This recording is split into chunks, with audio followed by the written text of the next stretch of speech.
Chris Mannix joins us on loan from Yahoo Sports, their senior NBA writer. And, of course, he is coming in to pay up a bet. Recap the bet there, Mannix, for the audience. I believe it started back in November when I wrote the column after the Celtics knocked off Golden State. It was like a fifth of the way through the season. And I said, it's a wrap in the Eastern Conference. Celtics are going to win. And you caught on to that, and we made a little friendly wager. Now, things changed during the season, right? The Cavs made a bunch of trades. The Celtics, they lost Kyrie Irving, but I think we both kind of decided to allow the bet to stand in the conference finals once those two teams got there. Well, I respect that with you, but you can't call it over in November. Therefore, I had to call you on that. So, yeah. Okay, injuries and Kyrie didn't play. LeBron, reinvented his lineup. But that's why you don't call it in November. Well, you're right. But all things being equal with that Boston team, I didn't even care what the Cavs did. I thought the Cavs could have made whatever move they wanted to. That Boston team was going to beat them. But you lose, your all-star point guard. If Kyrie didn't get hurt. Boston wins that one. But do they win the finals?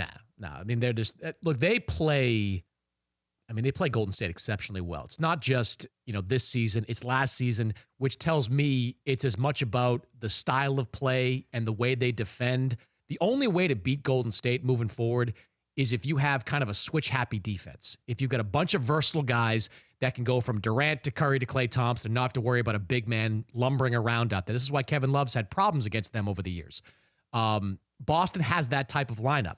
It just would have been a step too soon to ask Tatum, Brown, Terry Rozier to play that type of role. If Kyrie had stayed in Cleveland. Still don't think. Look, Kyrie was great a year and a half, 2 years ago. I mean, he was brilliant. Yeah. He's the reason it wasn't a sweep 2 years ago. Yeah. I don't know that they get demonstrably better. Maybe they win a game. Maybe they go to 6. But he still would have had the knee issue, right? That didn't come up. Yeah, I mean that wasn't anything during the season. In Boston, and look, I forget what the exact minute total was for Kyrie this year, but it was in the low 30s. It wasn't like Boston was burning him out in the same way the Cavs burned LeBron out. That knee, which nobody really knew the severity of in the summertime. Look, Kyrie's even said it. He didn't know if those pins were going to have to come out at all, but it just started to irritate, caused that infection. That would have come up eventually too.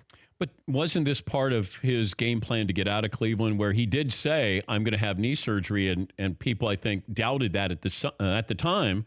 Like, do you really need knee surgery? Did he need knee surgery while he was still in Cleveland? I think that, and Joe Varden over at Cleveland.com was the guy that first reported that. I think what he could have done is had some kind of cleanup procedure. I don't think it would. Remember, he had 2 procedures with Boston, right? He had the first one, which was viewed as kind of the cleanup procedure. Then when they went in there and they saw the aggravation, they realized what was going on with those pins. So I think what Kyrie was talking about back in the summer, the reported threat, was more about having a cleanup procedure that might have kept him out for the start of training camp. Kind of needling the Cavs a little bit more. You're never going to convince me, Dan, that somebody will voluntarily have major surgery just to not play for a team. I can't wrap my head around that one. We're talking to Chris Mannix from Yahoo Sports. You made headlines a couple of weeks ago on the program where you talked about the Lakers with the ingredients that LeBron was adding with some of these role players, that this lineup could be highly combustible. So you bring in these players, and then I heard on one of these shows where this was now a built-in excuse for LeBron if he brought in these guys and they didn't do well. And I went, how's he going to fill the roster? You have to get guys who can play. These guys are experienced. They may bring some baggage, but do you still feel that way, that what LeBron has, and the over-under is 50 wins this year? Can a potentially combustible team get 50 wins? No, I think they're in the 45 to 47 range and fighting for that 8 seed in the Western Conference. I mean, it took 47 wins, right, to get to the playoffs in the West this past year. And this is not a team, even if you say you love this roster and Rondo can work and Lance can work and all these pieces will eventually do what the Lakers are saying they're going to do, they're not going to start fast. Like, you don't put this type of team together and expect them to be even close to 500. I mean, I think they'll probably be 500 around Christmas time. And if you're going to start building it up from there, you're in a tough conference. I mean, who in that conference is taking this major step back? San Antonio, I guess, but you can always count on the Spurs to be in the mix there. Minnesota's going to be better. I think Denver's going to be a tick better. So it's going to take that same number of wins. I think it's going to take a Herculean performance from LeBron in the second half of the season to get this team into the playoffs. And I'm not convinced he's got the weapons around him to do it. How does LeBron win another MVP? What is the likelihood that he wins an MVP? Could he win MVP this season? Maybe. But what would that take? I mean, look, he'd have to play exactly as he did last year offensively and better defensively. I mean, we saw it no longer. Russell Westbrook proved that you don't have to be a 1 or a 2 seed to win the MVP. I mean, that's not what the Thunder were when Westbrook won his. And LeBron, I think there are people out there that are now re-inclined to vote for LeBron. It once got to be LeBron fatigue, right? It was like, oh, LeBron's great. I want to vote for him. Same thing with Jordan. Yeah, same thing. Now, given the way LeBron played last year and in the playoffs, I mean, that's going to be fresh in the minds still of voters when they come to vote next June. I think if he plays exceptionally well next year, there'll be a lot of support for him to win the MVP. But don't you think there was LeBron fatigue that you could make a strong case that LeBron was the most valuable player in the league? Absolutely. But I didn't vote for him because he was horrible defensively. Yeah, but Harden is horrible too. Yeah, but we've had this argument. Harden was on a team that was top 10 in the NBA defensively. I don't give him all the credit in the world for that. It's Capella. Steph Curry's not a good defender. He's a serviceable defender. But he's on a good defensive team. Yes. And I think guys should get credit for that. Defense is not just mano-a-mano individual. There's a team connectivity to defense. And I thought Harden was better in that sense. And look, I'm not exaggerating. I mean, I went on a West Coast road trip with Cleveland towards the latter stage of the season. I just watched LeBron defend. He wasn't doing it. And I don't blame him for that because of the burden he had to shoulder offensively. But he would just kind of stand there and sort of look around and point at guys to do stuff on a couple of... Okay, but wait a minute. How many times did somebody say, man, Larry Bird's a good defender? Or, what I love about Kobe is his defense. Or, they might have said it about Kobe. They didn't say it about Iverson.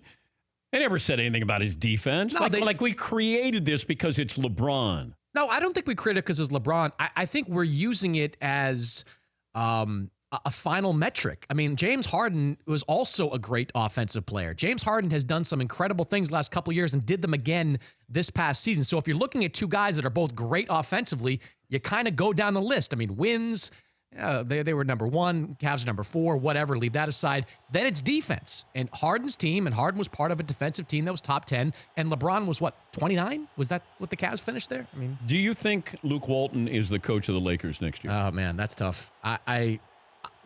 I'm going to say no. I like Luke, and I think he's a good coach. I just don't know how you succeed in that.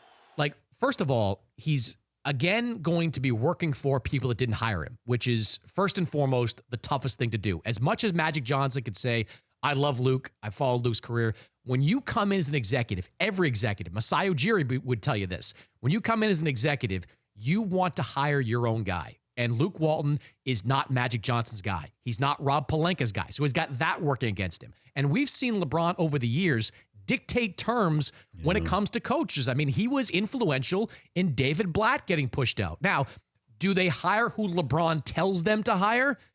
That, I think, is a more interesting question if it comes to that. But I think Luke's going to have a tough time. Dan, I just don't know how you go into that locker room for 82 games and manage all that and still win the respect of LeBron and convince guys that you didn't work for before that you should be the guy to stick around. I think he's going to have a tough time keeping that job. But also Luke Walton brought in the system from Golden State. You can't continue to play that system. No.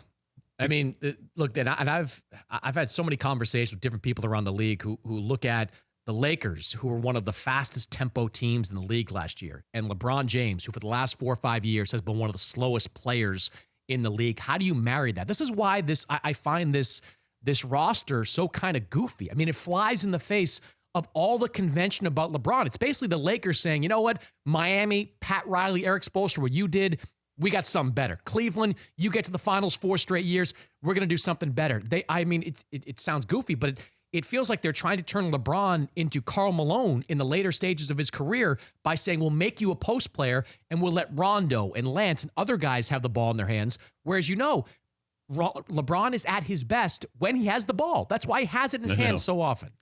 All right.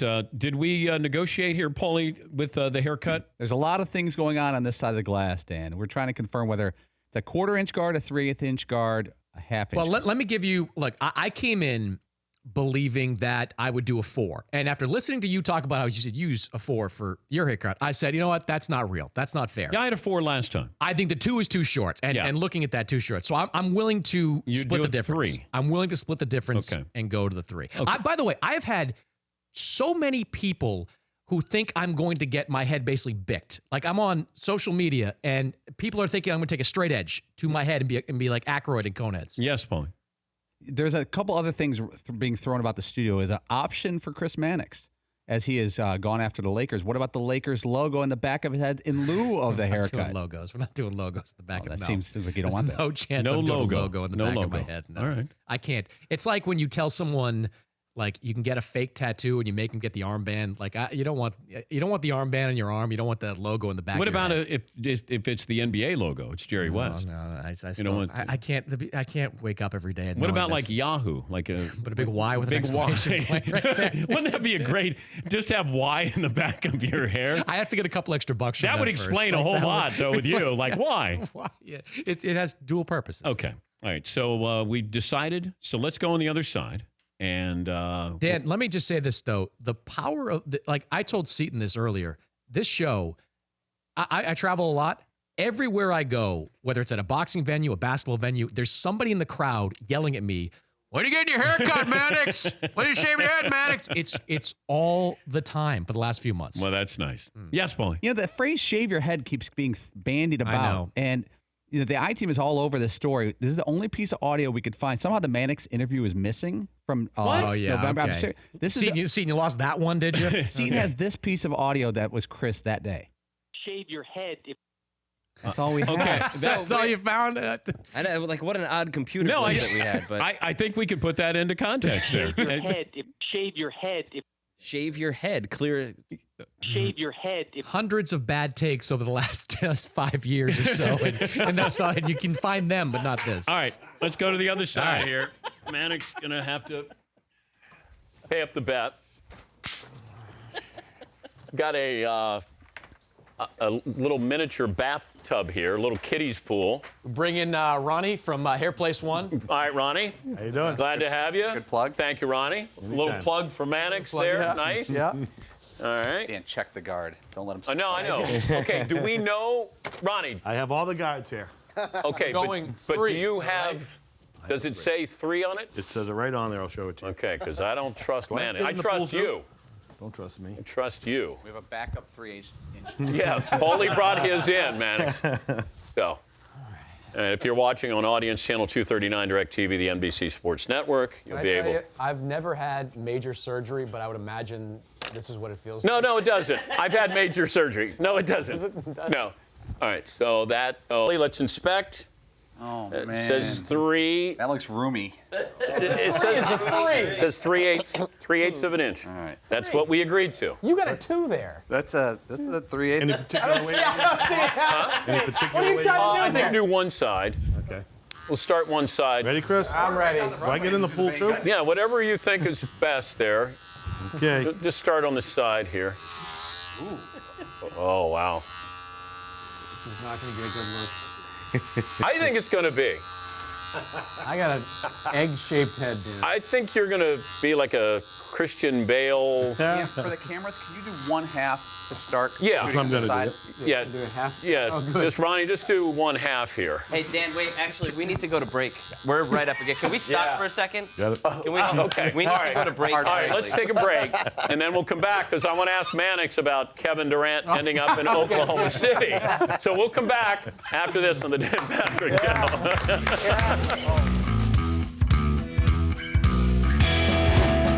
Wouldn't it be great, Dan, if like Kyrie Irving got traded to the Knicks right now? Mannix had to go on TV. Yeah, and we, Let me ask you this, though. Like, should I grow a full beard out with the shaved head? Like, that's like a baseball That'd be player. kind of Yeah. cool. Well, hockey. Hockey, right. keep okay. it tight for the summer. Yeah. Just let the beard go. That'd be badass. Go full. Yeah. Okay.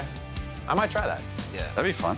What do you think, though? Now, Paulie, I think, shaves his own head. I use the clippers. I'm due. I should have cut it. I didn't cut it today, but I'm due. But he's going for the Jason Statham look. I got to watch it. Well, But he's he got does more like than them. Jason. What do you think of Fritzy's? like it all, Do you man. want to just have Ronnie stand? Yeah, no, if we could just have that like once a month. Yeah, I like that. Great. Tighten me up. All right, go ahead, Ronnie. Go ahead. Continue. You ready, Chris? Oh, yeah. You're just tuning in. Chris Mannix lost a bet, had the Celtics going to the NBA Finals, and man of his word, hang up. Wouldn't be great for that. His personal barber Ronnie is doing the honors here. Wanted to do this for years. You guys familiar with the story of Samson and Delilah? I feel like if you just left this one strip right down here down the middle, that would be pretty awesome. Well, I thought we were going to do that first, right? Little faux hawk? Yeah, a little faux hawk. Well, the guys said that, and I thought, no, it's kind of mean-spirited. Wait, do me a favor. Leave the. Yeah, leave the front. Chris Mannix on the other side of the glass. I'll join him in a moment from Yahoo Sports, paying off a bet. He said the Celtics would go to the finals back in November and lost that bet. So now he's paying up, getting his haircut. Yes, Paulie. How would you describe what Mannix looks like right now? Kind of like a skateboarder, like someone like a Tony Hawk look. That's not fair to Tony Hawk. Way back when. Yeah. But Mannix brought in his personal barber, Ronnie. Remember A Flock of Seagulls, the Ooh, band? okay. He looks like a ousted cast member. But you made him keep the patch, like he's got a little bit in the front. But we decided that he was going to go with the Razor 3. It was a 3? 3/8 inch. 3/8 of an inch. I would love, that'd be awesome if there was breaking news story, NBA-wise, and Mannix had to go on TV like that. That'd be good. All right, let me go on the other side. We'll finish up the haircut. If you're watching on Audience Channel 239 DirecTV and the NBC Sports Network, Mannix getting the finishing touches here. And I did want to ask him about Kevin Durant. He had something, Mannix said something last week about Kevin Durant could end up in Oklahoma City. All right, Ronnie, go ahead, finish up with Chris Mannix here.